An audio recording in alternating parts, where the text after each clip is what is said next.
please quiet down in the media room. We'll go ahead and get this press conference started. And please check your cell phones and computers again, just in case you haven't. Make sure they're on silent to avoid some distractions. And when you do have a question, raise your hand. Appreciate that. And what I forgot to ask last time, just initially, the first time through, just tell us who you are and what outlet you're with so that these guys can know that as well. And then we'll get going right away with some questions for the four young men up here this afternoon. Who wants to go first? Here. All right, oh, sorry. We'll go here in the middle and then come to you. Sorry. Joanna from FlowTrack. What are your guys' initial impressions of the course, and what do you think about the weather this weekend? Let's start with Vincent here, and we'll just go down the line. Sorry. For me, I think the weather is going to be favorable, and the course is also good. It's going to be a good day tomorrow. Yeah, and I mean, everybody's got to run in the same conditions, so it's just going to be another race, just going to play out a little differently than if it was hard and fast. Yeah, we ran through the course yesterday. A little different than when we ran here 2 years ago, which I actually like the course more now. Yeah, I mean, it'll be a little sloppy out there most likely. Everyone's concerned about the weather, but I mean, as these guys have mentioned, everyone's got to run in it, so yeah, nothing changes. Yeah, our team, we ran the course earlier on today, and we really liked it. You know, Louisville's always been good for us. In 2015, we had a great showing there, and then at ACCs, we were able to get ourselves together and have a great race. So we do really like this course, and we know it's going to be a little bit different, which it won't change things up too much.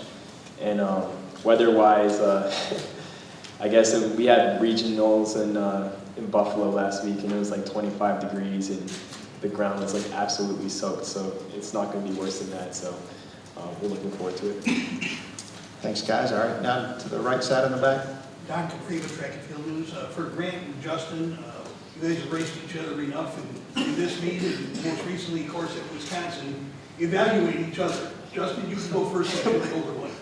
No, okay. You know, Grant, he's a phenomenal athlete, and I think more important as a person, sorry buddy, but boost you up a little bit, but he's extremely humble, and that's one thing that I do really like about him. He carries himself with extreme grace, which is always welcoming. He's a very competitive guy. You know, you guys saw him in NCAAs last year. He knows what it takes to get it done, so you know, he's the real deal, and hopefully we can just have some fun out there. Yeah, I've been racing Justin for a few years now, and every time it's a battle. Cross country and track, it's been a good time. So he's coming off a phenomenal entire outdoor campaign straight into the summer. So I mean, everyone knows what he's capable of doing, and we all respect him a lot. However, there's a lot more people in this race just than me and Justin, so you know, I think it would be a mistake just to focus on the Grant and Justin deal up there. So he's a phenomenal runner, great guy, and I respect him a lot, but there's a lot of guys in the race. All right, go here on the left side. Yes, you guys ran terrific races last year. Grant, you were fifth, and Justin, you were second. Chris, in the earlier press conference with the women, noted that there are different challenges in this course. She thought this course is faster than Terre Haute. So my question is, how does your strategy for racing tomorrow here on this different course differ from the strategy you employed when you had top 5 finishes last year? Honestly, I was talking to my coach earlier today, and the strategy isn't really that much different. You're on a cross-country course. It's going to be a little muddy. There's going to be grass. There's going to be a lot of things going on. Tomorrow it'll probably be windy, but I run best when I just put myself in a good spot and have my team's best interest in mind. So as far as that goes, I don't think my strategy changes up very much. Yeah, I would have to agree with Grant. The beautiful thing about cross country is that, you know, you never really have to worry about comparing the times because, you know, there's various factors that go into a race being super fast or, you know, generally slow. The way I like to approach the race and my teammates is like we just like to go out there and have fun, put ourselves in good position. We know that this is cross country, and anything can happen, and various scenarios can change the outcome of the finals, and you just got to prepare yourself for any sort of situation that you might run into. Okay, we'll start here on the right and then go in the middle. This is for Vincent, from Tyler Nick, the Coaches Association. How's been the transition from Missouri Southern, D2, to come up to there, and to also to run, with Gilbert as well as Alfred up in the front of the races always, and have that camaraderie that you guys can rely on each other? Okay, my transition has been really good in Alabama. Everything I've worked well for us, and having two guys you can train with make a lot of difference than when you're doing it by yourself. So it's been beautiful. I've enjoyed it. Okay, middle. Yeah, Jonathan Hill here from Let'sRun.com. My question is for Grant. It's been 9 years since an American man won this race. I'm wondering, you're the only one up on the podium who's running in the U.S. internationally. Have you thought about that at all? Or what would it mean to you to end that drought and to join people like Nathan Ritzenheim and Galen Rupp and Bob Kennedy and all those greats? Unfortunately, I don't have a very interesting answer because I haven't thought of it, but it would be cool, but I mean, that's not on my mind at all going into tomorrow. I look up to Nathan Ritzenheim a lot, being from Michigan, and growing up, everyone wanted to be Ritz, and I don't think I ever ran faster than Ritz on any course or any race, so I'm not aspiring to be him by any means, or aspiring to be the next great American distance runner that's run on a cross-country course. I don't really care for that. I'm here for my team, and that's it. Middle. Johanna from FlowTrack, this is for Rory. Can you talk a little bit about the team dynamic at BYU this year, and what it would mean to win the program's first national title? Yeah, so we've been thinking ever since Terre Haute last year about winning a national championship. We've been with the same group of guys now for a few years. It's clear that there's been this NAU versus BYU hype, and we're excited for that. We also know that we haven't had the opportunity to race Stanford or Syracuse here, and we've seen a lot of things, but one thing we know about cross country is anything can happen. We're prepared, to go to war and bring our best, but we're confident in what we have too. So. Question for Vincent. You, Gilbert, and Alfred have all been fairly close in a lot of your races this year. Do you think that one of you is, if you had to say, who is the fittest among the three of you, and do you think you've held back at all in any of your races because you've been running with them? Okay, that's a very good question, and a very good answer may come tomorrow. So we have all worked hard. It's been great training with them.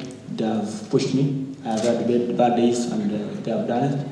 So it's what only matters is we're going to have a great race tomorrow.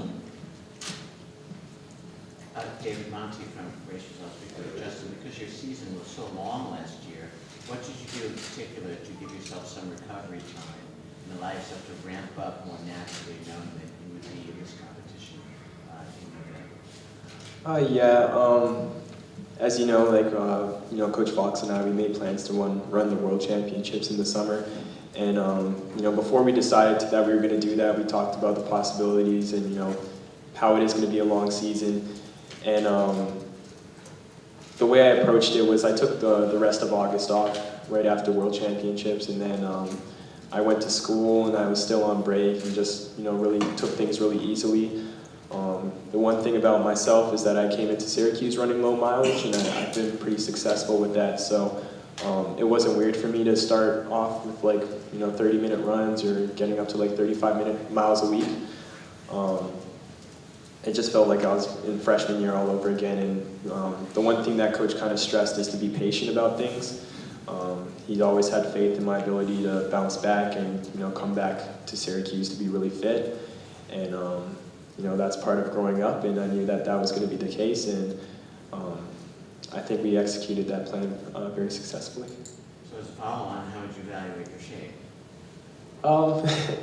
I would like to say that I'm in good shape. I trust myself. The one thing about racing is whether you're in good shape or not, just having that confidence in yourself and faith that you're going to give it your all on the course, whether or not you're prepared to your full extent or not. I think that's really important, and that's all I'm going to do tomorrow. Don? Grant, how has it changed for you when you ran your first 10K here in Nationals 2 years ago? Then, of course, ran last year in regional and at Terre Haute, and regional this year and 10K now. What have you learned about yourself running the 10K, and how do you process that? How do you run the race? Yeah, just the nature of the NCAA season, you don't run very many 10Ks. I mean, by the end, if you race all 4 seasons, you can run up to 8 on the grass. So the approach of it really isn't that much different than an 8K. You have to stay mentally engaged for a little longer beforehand.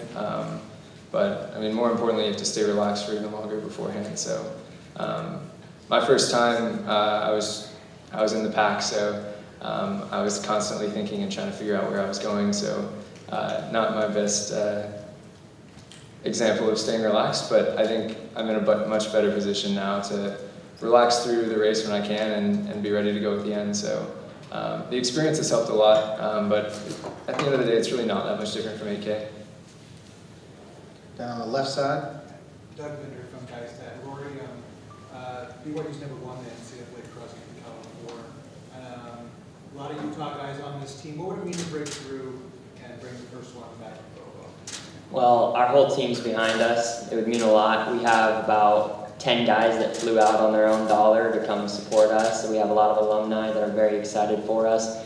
And it's really special. I mean, we've been in search for this for many reasons, and we want to do this for Ed, we want to do this for ourselves, we want to do this for all the BYU runners that have been before us. We are very determined to bring home some hardware. John? Also a question for Rory. You went to high school in Utah, and I think 5-year top 7 did as well. What's in the water that makes you guys good, and what about Utah is special? I don't know if it's anything special about Utah. We're at altitude. Some people think that that's an advantage that we live at, 4,500 feet.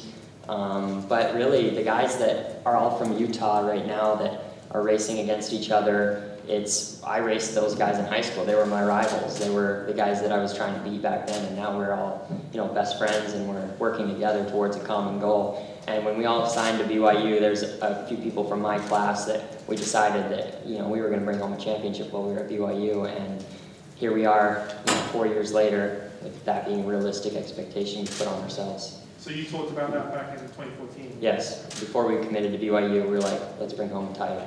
Which guys? Kramer Morton and Connor McMillan, 2 guys that will be towing the line with me, and many more that came out to support that aren't in our top 7 but are a big part of our team. Question, Joanne? This is for Justin. Coming throughout this season, what's it been like to think about coming back to nationals in Louisville, where you guys won in 2015, and how would you compare and contrast this team to the 2015 team? Louisville is just really nice. It's very special to our team. That's where, we brought a championship home for Coach Fox, and we were able to send Martin out on a fantastic note as he was a senior back then. Our team was special back then and very talented group of guys. They were very hardworking. I don't think any of them were like one of the top recruits in the nation coming out of high school or anything. So for us to accomplish that, it was a really big deal for us.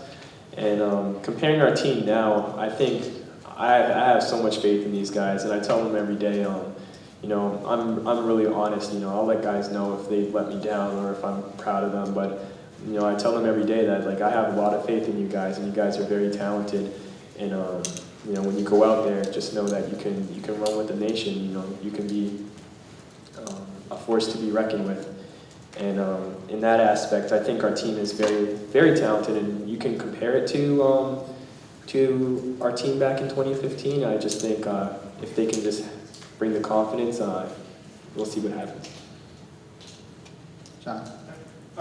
This question's for Justin. So this is obviously a big race. You lost cross-country race for Syracuse, but 3 months ago you ran in the World Championship final. I'm wondering, how does the atmosphere of the World Championship final and the pressure compare to the pressure and atmosphere of this one?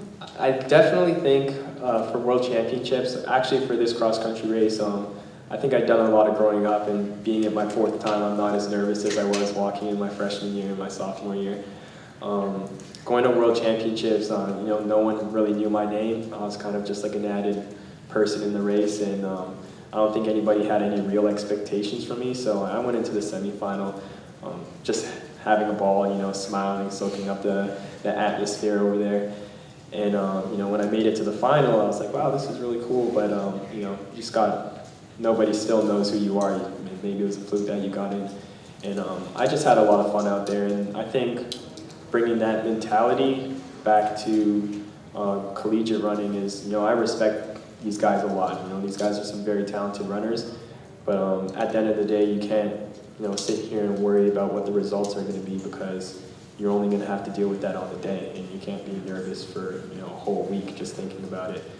And I think that's where I've grown up a lot, where, I'm not constantly thinking about what's going to happen. I just kind of like to stay mellow and relaxed.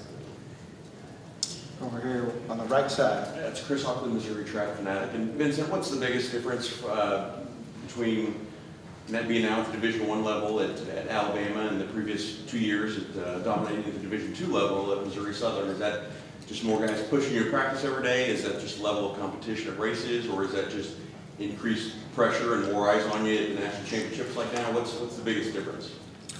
Okay, first of all, there's no pressure at all. That's what I'll say. And then being in Alabama, you asked about like competition and training. I'll say those two are very important, and it's what I needed, and actually it's there. Yep. And also for Vincent, with your top 3 guys kind of a bit ahead of your 4 and 5 runners, and you guys did make it to nationals, what was the team atmosphere, and what was the reaction like when you found out that you guys made it to nationals? One very important thing is that we went there and we gave it all. So as an athlete, you will feel that after you do something to the best of your ability, you know that you're happy that you have done your very best. And I know we are building a team, and the 4 and 5 are really working hard to be part of the team, and they have really done their best, and we are proud of them.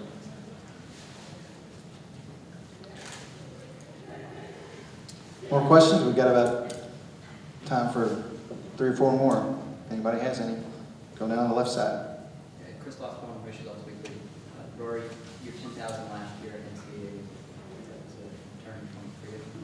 Can you just talk about what time since then, what you gained from that experience? Yeah, it was definitely a turning point. At that point, I had been in the mix for like All-American honors and that kind of things for a little over a year. I was an All-American in cross country last year, but I wasn't competing, at the top level with Justin and Grant. But there was kind of a growing moment last track season where, the training took a step to another level, and I started believing in myself a little bit more. And then at the regional meet in the 10,000, I just kind of put myself out there and ran with a little bit of more pride in myself and believed I could do something big. And, I surprised myself. And then I thought maybe I could compete to win the 10,000 meter. And I knew Mark Scott was a really good runner. We saw him represent Great Britain and London at the World Championships this year. So realistically, I kind of set the expectation on myself to be top 3 in that 10K. And with 500 meters to go, I was still not even near that. I was in 9th or 10th place. But my coach Isom, yelled, "Be great," and that's something that really pushes me. Is I want to be as great as I can in this sport, and I strive for glory. I strive to be the best I can be, to grow. And I took that opportunity, and I gave everything I could that last 400, and came out in 2nd place. And since then, I've kind of raised my own expectations for myself. The only place to go from 2nd is 1st, so my only goal this Saturday is to win. So, yeah, it's changed my goals and where I see myself. This is a team-oriented question we asked the women earlier. Last year's women's race was 1 point difference, Oregon over Michigan, and it was a battle between the number 5 runners right at the line that made the difference in the national championship. Is that something that you talk about with your teammates? Has there been discussion from your coaches about the importance of all 7 runners that are in the race for your school? Yeah, I mean, okay, perfect. Yeah, that's something that our team talks about all the time, and you know, Syracuse, we're a very team-oriented program, and Coach Fox, you know, he has to do with myself, Colin, Aiden, Philo, and you know, he pushes us to our limits and everything, but you know, at the end of the day, you know, your fifth guy wins that race, and I think back in 2015, that's the reason why we won NCAA, is because Philo passed, I think, something like 10 guys right at the finish line, and I think your fifth runner is probably one of the most important runners, just because the difference between like maybe 30th place and 20th place could be all within maybe a second or 2 seconds. So they kind of had the biggest area to improve if they're having a really good race or a really bad race. I think what we just trying to stress on at Syracuse is, you know, as I said earlier, having a lot of faith in yourself. You know, there's a reason why we're here. We've all been. It's a phenomenal accomplishment just to make it to NCAAs or to be on a program such as like Syracuse or Stanford or BYU. For you to make it that far in your career is a great accomplishment, and I think going forward you just have to have faith in yourself and believe, hey, I made it this far, and let's just try to go a little further. Yeah, yes, I think the fifth runner is very important. However, for us, the thing we stressed most this year is that the 15th runner is even more important. It's the 15th runner or the 20th runner that makes the next guy better, which kind of cascades down and makes everybody better. You don't know who your fifth guy is going to be on race day. This whole season, we didn't know who our top 7 was going to be. This is by far the deepest team I've ever been on. And I think we've had a different finishing order every single race. So you can't put it all on the fifth runner. It's everybody needs to do their job. And whoever the fifth runner happens to be on that day, we know that they're the best fifth runner we could possibly put on the line. So we haven't been counting spots or anything, and every guy on our team matters. It's not just the guys that are here. I'd like to echo Grant right there. Like, we pride ourselves on our depth, and I mean, I encouraged all the guys that could financially come and support us to come, because they were a big part of us this season and our growth, and I want them to be a part of when we, you know, bring home a championship or something. But yeah, I mean, that fifth man means a lot. That is where all the people are. That is where the bodies are. When you're running up front, you know, you fade a couple seconds in the last 400 meters, you might lose a spot or two, but if you're our fifth man with 400 to go and you know, give an inch, it could mean 10-point swings. It really could. So they know that, and the best thing is every man needs to just do their job and win their matchups and keep fighting to the line and run for each other, and it's going to be a good result. Okay, I think most have been said by my friends here, and I'll say every position like matters a lot. The more you're close to the top, the more you help the team, and I think if we do that, then I know the team will be somewhere good. Thank you. One more, anything else? Oh, right here, Don. As a follow-up to Dave's question, for all of you, you're all here with teams. How do you balance when you're within the race and the race gets going and there's the huge pack initially, how do you balance with trying to do what you're trying to do individually as your team leader, as a contender for the individual title, with at the same time trying to encourage your teammates and make sure that your 5 or 7 are kind of together and kind of in race mindset, the same race mindset you're in? Again, let's start with Justin down on the end. Awesome. Justin, you're always the first.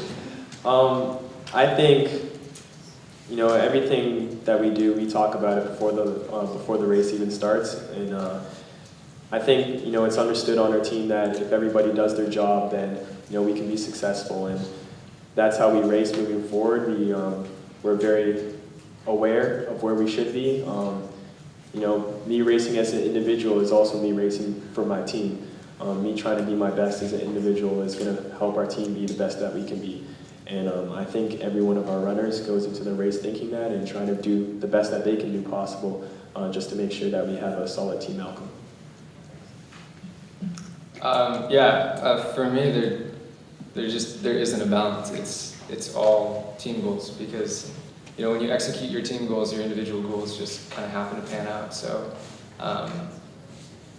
As far as encouraging my team, I mean, that's something that can only be done before. And when we're in the race, I know that they're getting their jobs done, and I mean, that's encouraging to me, and they know the same for everybody else. So you're not going out there and looking around and saying like, oh, is our second guy doing his job? Is this person doing their job? And then, oh, like now I can be confident in my team. I mean, I don't need to look at my guys to know that they're ready to go and doing their job. Yeah, BYU has stressed this whole season about running as a pack, getting out strong, asserting ourselves where we need to be, and I don't think that'll change tomorrow. I think we will run together and we will put ourselves up front early, although when the moves are made, if there's a big break early, then we all know our own capabilities and we'll trust each other and know that we will do what's best for the team. So yeah, I mean, you have to balance your individual goals with your team goals, but I think my team understands and we all understand that each individual needs to do their own job. Like I said, win their matchups and the team will get what they want, right? So if my job is to be a top 5 guy tomorrow, then when a pack of 10 guys leaves and if my team isn't ready to make that move, they're going to expect me to do that, right? So I'm going to put myself out there and go with the moves and compete. Okay, for me, I'll say that going into the race, you have to kind of motivate each other before you start it. And then as the race goes by, if you, like, for instance, for us, we have like 3 guys in there, so you encourage each other to go farther and farther, to push yourself, to do your best, and that will help like the team. All right, gentlemen, we're going to let you guys go. Thanks for your time and good luck tomorrow.